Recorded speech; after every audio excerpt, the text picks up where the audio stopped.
Bonjour, je suis Antonia et je vais lire une méditation du livre du pasteur Corinne. Un petit remontant. Psaume 16, verset 11. Il y a d'abondants choix devant ta face. Dans les temps sombres que nous traversons, cette promesse semble presque irréelle. Et pourtant, elle est vraie. Oui, devant la face de notre Seigneur, il y a non seulement de la joie, mais une joie en abondance. Mais soyons honnêtes, la peur, la souffrance, les maladies, les deuils, l'injustice, l'angoisse. Toutes ces réalités bien concrètes nous oppressent. Elles nous écrasent parfois au point de penser que nous ne pourrons jamais nous relever. Alors, faut-il prétendre à traverser tout cela avec le sourire? Absolument pas. La Bible ne nous appelle pas à l'hypocrisie spirituelle. Elle nous enseigne à pleurer avec ceux qui pleurent, à souffrir avec ceux qui souffrent, et nous le faisons. Nous ressentons pleinement la douleur des familles brisées, des malades, des victimes d'une société de plus en plus violente. Nous ne sommes pas au-dessus des réalités de ce monde, nous sommes dedans avec vous. Et pourtant, ce matin, cette parole a résonné profondément en moi. Il y a d'abondants choix devant ma face. Ce n'est pas un slogan religieux, c'est une réalité spirituelle. David déclare, quand on tourne vers lui les regards, on est rayonnante de joie. Psaume 34, verset 5. Cela signifie que notre source de joie ne dépend pas des circonstances, mais de celui vers qui nous tournons notre regard. Et David ajoute ailleurs, « J'ai constamment l'Éternel sous mes yeux ».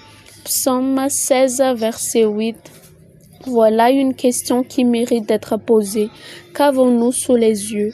Qu'est-ce qui nourrit nos pensées, notre vision, nos émotions? Sommes-nous fixés sur les ténèbres ou levons-nous encore les yeux vers la lumière de notre Sauveur?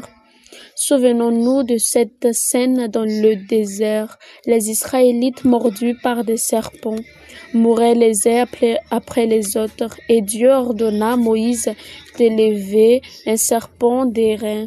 Ceux qui regardaient vers lui malgré la douleur étaient guéris. Aujourd'hui encore, le venin du monde cherche à nous tuer intérieurement. Peur, angoisse, désespoir, colère, mais il y a un autre regard à porter. Jésus-Christ crucifié. Celui qui lève les yeux vers la croix, même au milieu des pires épreuves, commence à goûter à une vie nouvelle, une vie où le mal ne règne plus. Une vie où la peur n'a plus le dernier mot, une vie où coule une joie que ce monde ne peut ni donner ni détruire. La parole nous rappelle encore, la joie de l'Éternel sera votre force. Néhémie 8, verset 10. Voilà notre ancrage, voilà notre rempart. Alors, la question est posée, vers qui allons-nous tourner nos regards? Ce choix nous appartient. Personne ne peut le faire à notre place. En ces temps de troubles et dans ce peut-être plus dur encore qui s'annonce, notre refuge ne sera ni dans les analyses humaines, ni dans les illusions de sécurité. Il sera dans la face de celui qui se trouve la paix, la force et la joie en abondance. Que cette joie devienne votre force d'aujourd'hui.